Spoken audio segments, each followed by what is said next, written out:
तेज जी, मैं थोड़ा सा इसलिए एक आपसे और समझने की दृष्टि से, बाकी लोग भी संक्षेप में इसमें बोलेंगे, जो ये बात हो रही है, बिल्कुल कमलनाथ जी का धीरेन्द्र शास्त्री के यहाँ जाना, बहुत से ऐसे लोग जो एक नए देश, एक नए उसकी बात कर रहे थे, उनके लिए झटका था। ये उसी तरह की बात थी जो अरविंद केजरीवाल जब बोले कि नोट में लक्ष्मी गणेश की फोटो लगा देने से इकोनॉमी ठीक हो जाएगी, इस तरह की बात थी, हम सब लोगों को दुख हुआ था। लेकिन मुझे ये लगता है कि अगर आज हम जब इनको कह रहे हैं तो गुस्सा और दुख इसलिए ज्यादा कमलनाथ और अरविंद केजरीवाल जी के ऊपर है क्योंकि मोदी जी तो आसाराम के साथ खड़े हुए दिखाई देते हैं। भाई, जब मोदी जी आसाराम के साथ और राम रहीम के साथ खड़े होते हैं और राम रहीम से जब मदद लेके चुनाव के समय परोल कराते हैं तो किसी को ताज्जुब नहीं होता है। ताज्जुब जब तब होता है जब कमलनाथ और अरविंद केजरीवाल ये काम करने लगते हैं, तब आपको लगता है कि भाई ये क्या हो रहा है। हम आज मोदी जी के अगेंस्ट तो इसलिए खड़े हैं क्योंकि वो आसाराम जैसे लोगों के साथ उनके मंच पे जाके ना केवल मंच शेयर करते हैं, उनकी बहुत भूरी भूरी प्रशंसा करते हैं। राम रहीम को आज जब वो सजा काट रहा है तब भी उसकी मदद करते हैं। तो एक दिक्कत तो ये होती है। दूसरा, एक चीज जरा आपसे समझ लें, क्योंकि मैं जिस तरह से देख रहा हूं हितेश जी, मोदी जी जो जिस तरह से बोल रहे हैं उसके दो कारण हो सकते हैं, तीन कारण है मेरे हिसाब से। या तो ओवर कॉन्फिडेंस है, दूसरा या जो मुझे लगता है, हालांकि राकेश जी कह रहे हैं कि नहीं उनका जमीनी पकड़ ज्यादा है, कनेक्ट ज्यादा, मेरे हिसाब से संवादहीनता है, कनेक्ट नहीं है जमीन से, उनको वो समझ ही नहीं पा रहे जमीन पे क्या हो रहा है। और वहां पे किसी की हिम्मत नहीं है बीजेपी में खड़े होके जरा सा भी चू करने की कि साहब ये ऐसे नहीं ऐसे। अगर मोदी जी रात कह रहे हैं तो रात है। अगर मोदी जी चौमासे में आके पूजा करके राम मंदिर का वो कर रहा है तो किसी की हिम्मत नहीं है कहने की कि भैया इस समय पूजा नहीं की जाती है। और तीसरा, मुझे लगता है कि जैसा लोगों को बहुत आशंका है कि मोदी जी ने कुछ पक्के बंदोबस्त कर लिए हैं कि इलेक्शन 2272 कैसे पहुंचेंगे, वो पक्के बंदोबस्त कैसे किए हैं, किसके माध्यम से किए। आपको क्या लगता है कि मोदी जी इतने कॉन्फिडेंट कैसे हैं कि वो तो बा ही रहे हैं? हितेश जी। सिंह साहब, ये अगर हम ओवरव्यू एक देखते हैं जिस तरह का बयान आता है, पहले तो प्रधानमंत्री की तरफ से, प्रधानमंत्री जी अगर देश का संबोधन कर रहे हैं, 15 अगस्त को स्वतंत्रता दिन है, उसमें प्योरली पॉलिटिक्स, उनको पता है कि देश के 14वें प्रधानमंत्री के नाते वो जब आज भाषण दे रहे हैं, इलेक्शन से पहले का उनका ये आखिरी बयान है। और क्योंकि 15 अगस्त है, देश के सभी नागरिक, सभी न्यूज चैनल्स, सभी न्यूज़पेपर्स इसको फ्रंट पेज पे अच्छे से इस लाइन को कवर करेगी, तो कहीं ना कहीं आपका ये बयान सबसे बड़ा पब्लिसिटी का एक जरिया कि आप क्या कहते हो और किस तरह कहते हो। और कहीं ये जो बयान है, इसमें मैं एक चीज जरूर कहना चाहूंगा सर, एक आम नागरिक कि जो भाजपा को वोट देता है, अगर उनसे ये कहा जाए, ये पूछा जाए चुनाव के बाद कि भाई आपने किसको वोट दिया, अगर हम आस पड़ोस में कोई हो, अगर उनको पूछा जाए तो आपने किसको वोट दिया, तो कोई ये नहीं कहता कि हमने भाजपा को वोट दिया, वो कहते हैं हमने मोदी को वोट दिया है। सर, हमें हमारे देश में आज की तारीख में लोग अगर वोट दे रहे हैं ना, तो वो भाजपा को वोट नहीं दे रहे हैं, वो जो वोट दे रहे हैं वो एनडीए को वोट नहीं दे रहे हैं, वो एकमात्र वोट अगर दे रहे हैं तो वो ऐसा सोच रहे हैं कि हमारा वोट मोदी को है। आज पक्ष छोटा हो गया है और मोदी जी पक्ष से बड़े हो गए हैं, और ये पक्ष का पतन है। ये मोदी जी की महानता हो नहीं हो वो एक अलग बात है, लेकिन कभी भी अगर पक्ष से व्यक्ति बड़ा हो जाता है तो वो बहुत घातक है उस पक्ष के लिए। सर, अभी शशि सर ने एक बात कहते हुए विनायक दामोदर सावरकर का उदाहरण दिया। उन्होंने बताया कि किस तरह से उन्होंने कई बार माफी मांगी तब जाकर वो जिंदा है। सर, देश का अगर शहादत की बात करें, स्वतंत्रता के लिए हम लोगों ने बहुत सी कुर्बानियां देखी, पढ़ी, जानी, लेकिन इस शहादत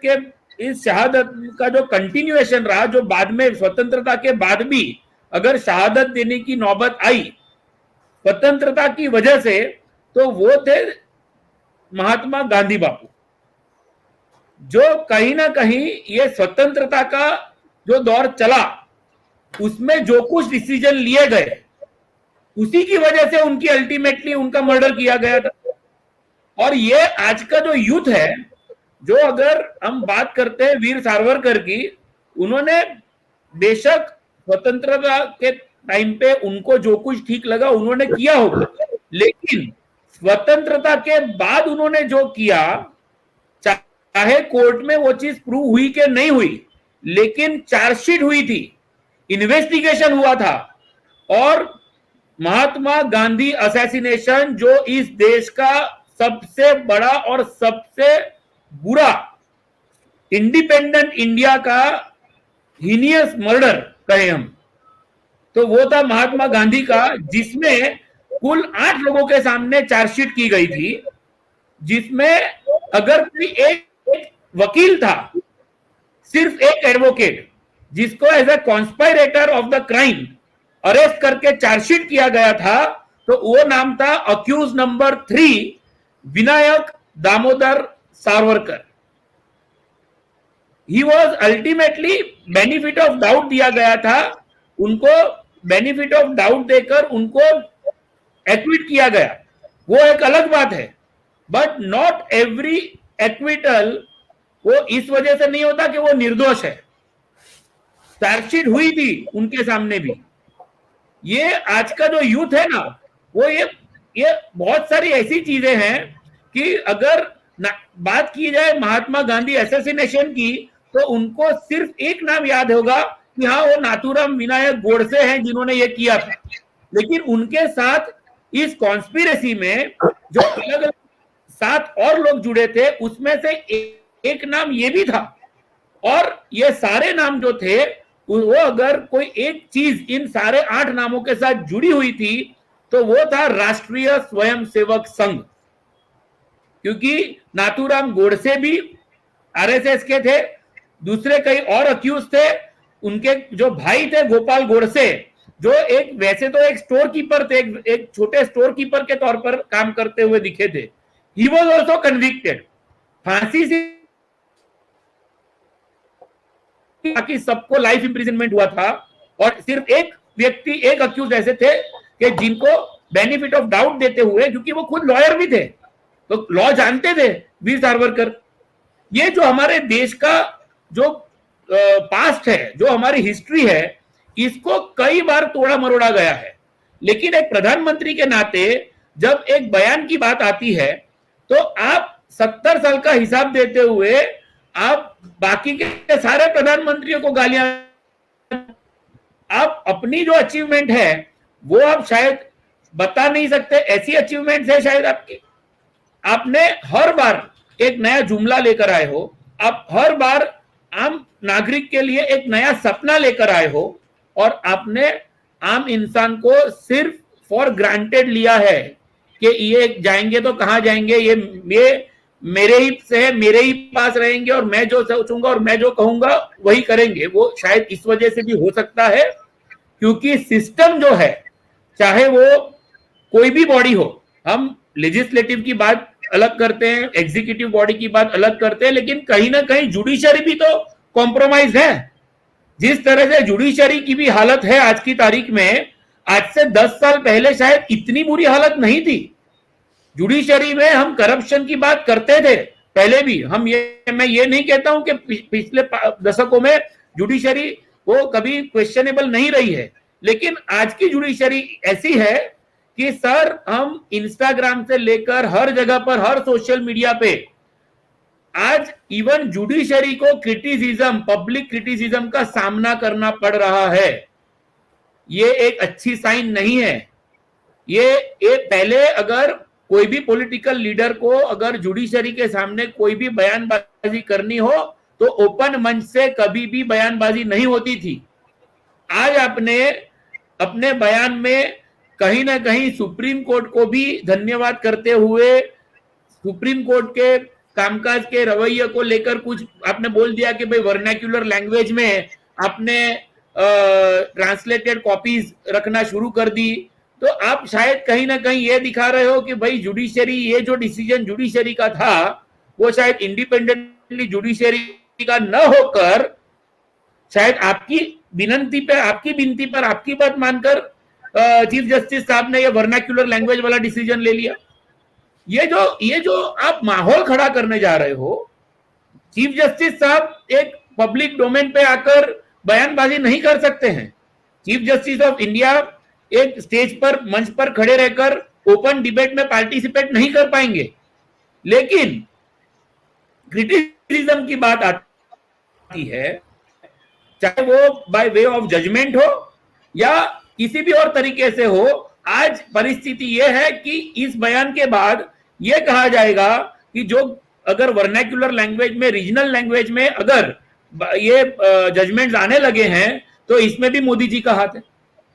ये आप जिस तरह का पिक्चर पोर्ट्रे करने की कोशिश कर रहे हो सर, आज ये हाइब्रिड सिस्टम जो जुडिशरी की होने जा रही है, जिसमें अब एडवोकेट्स कहीं भी बैठकर, सीनियर काउंसिल्स आज प्रदेश में बैठकर भी सुप्रीम कोर्ट में अपीयर हो रहे हैं। वो क्यों हो रहे हैं? Because of the vision of chief justice of India. It is not the vision of prime minister of India, it is the vision of chief justice of India. लेकिन पोर्ट्रे लोगों को इस तरह से किया जा रहा है कि चाहे उपलब्धि किसी भी विंग की हो, ये उपलब्धि सिर्फ और सिर्फ एक व्यक्ति की वजह से है। इसको जो टेक ओवर करने की बात है, एंड इट इज, ये भी बहुत जरूरी है कि अगर आप ये बोल रहे हो, if you are taking the responsibility, if you are taking the pride of being great, you also need to take the responsibility when you are not. अगर आपसे कुछ गलतियां हो रही है, अगर आपसे कुछ गलत हो रहा है, अगर मणिपुर में कुछ गलत हुआ, तो आप क्यों आगे नहीं आ रहे हो जिम्मेदारी लेने के लिए कि हम माफी चाहते हैं देश के? आप बुलेट ट्रेन चला रहे हो, आप अगर कुछ डेवलपमेंट की बात कर रहे हो, तो आप वो श्रेय ले रहे हो कि हाँ ये मेरी वजह से हो, और जहां रिस्पॉन्सिबिलिटी की बात आती है तो आप बैकफुट पे जाते हो। सर, ये अगर इसी तरह से चलता रहा तो आने वाले इलेक्शन में, आने वाले चुनाव में, ये जो जिस तरह से ये बात अपनी रख रहे हैं, तो चाहे ईवीएम को लेकर जो शंका के दायरे में हमेशा से रहा है, चाहे वो ये कॉन्स्पिरेसी के तहत ये कॉन्फिडेंटली शायद उस तरह से कुछ बोल रहे हैं, या ये जानते हैं कि मेरे कार्यकर जो है, वो कार्यकर्ता जो है वो ग्राउंड लेवल पर कुछ करे नहीं करे, जिस दिन भी मैं पूरे देश में बयान करने के लिए, मैं भाषणबाजी करने के लिए मैं जिस दिन निकलूंगा, या हिंदुओं को जागरूक करते हुए मैं कोई एक ऐसा एजेंडा सामने आने वाले दिनों में रख दूंगा कि जिसकी वजह से ग्राउंड लेवल पर जो कुछ परिस्थिति हो, एक अलग ही परिस्थिति का निर्माण हो जाएगा। ये कहीं ना कहीं एक हिडन कॉन्स्पिरेसी, ये कॉन्फिडेंस से मैं कम कहूंगा, मैं ये कहूंगा there is something a hidden conspiracy शायद, कि जिसकी वजह से आज इस तरह की बात स्वतंत्रता दिन के भाषण में प्रधानमंत्री जी हमारे सामने रख रहे हैं। जी जी जी हितेश जी, बहुत ही संक्षेप में समय हो गया है। सिर्फ एक चीज मैं और आपसे पूछ लूं, ऐड कर लूं, ये मणिपुर के रेफरेंस में, मिजोरम और अकाल तख्त को आप विदाउट रेफरेंस अगर किसी को समझाएंगे तो मुश्किल चीज है, हर जगह की मुश्किल है। आप फिर समझाना होगा कि आपने गोवा को एनेक्स किया था, दमन दीव को एनेक्स किया था, सिक्किम को एनेक्स किया। आप बिना रेफरेंस के समझाएंगे तो अजीब सी हिस्ट्री हो जाएगी। मिजोरम और अकाल तख्त हमारे देश की सेना का प्राइड है, जो भी उन्होंने उस समय किया, और वो पॉलिटिकल निर्णय के तहत किया, अपने मन से नहीं किया। इसको सब्जेक्ट में, मतलब जैसे कुछ चीजें होती है ना जो which can not be discussed, इस पे बात नहीं हो सकती, वो हो गया पास। मोदी जी ने वो लक्ष्मण रेखा क्रॉस की है मिजोरम और अकाल तख्त की बात करके। सिंह साहब, हमारे देश का, हम भारतीय जो है ना, वो भोले भी है, और हमारी जो मेमोरी है वो शॉर्ट टर्म भी है। हम बहुत लंबा याद नहीं रखते, ठीक है। 2002 में गुजरात में क्या हुआ वो लोग बहुत जल्द भूल भी गए, ठीक है। उसी तरह से आज आज मणिपुर में जो कुछ हो रहा है, अगर हम बात मणिपुर भी करते हैं, मुझे ये लगता है कि जनवरी 24 में जब राम मंदिर का जो लोगों के लिए रखा जाएगा, वो ओपन किया जाएगा, राम मंदिर का निर्माण पूर्ण हो जाएगा, उस वक्त पूरे देश को जिस तरह से हिंदुत्व की और लहर में सजा दिया जाएगा, मुझे तो भुलाने के लिए अयोध्या का इस्तेमाल होगा। और ये जो चीजें हैं, ये चीजें ऐसी हैं कि लोगों को जो घाव मिलते हैं वो घाव बहुत जल्द भूल जाते हैं। आज अगर हम बात करें तो मणिपुर में बहन बेटियों के साथ जो कुछ हुआ है, चाहे सुप्रीम कोर्ट ने भी ये बोल दिया कि बहुत बुरा हुआ, सुप्रीम कोर्ट को भी उस चीज का घाव लगा है, लेकिन ये घाव जल्दी लोग जब वोट देने जाएंगे तब ये नहीं सोचेंगे कि इसके लिए जिम्मेदार कौन था या किसी ने नैतिकता के तौर पर अपनी जिम्मेदारी मानी थी कि नहीं मानी थी। एटलीस्ट जो नैतिकता की अगर हम बात करें, ये बहुत बड़ी चीज है। और आज के पॉलिटिक्स में जो मॉरलिटी है वो बिल्कुल खत्म हो चुकी है, और इसी वजह से आने वाले दिनों में शायद हम लोग मणिपुर भूल जाए तो कोई बड़ी बात नहीं होगी।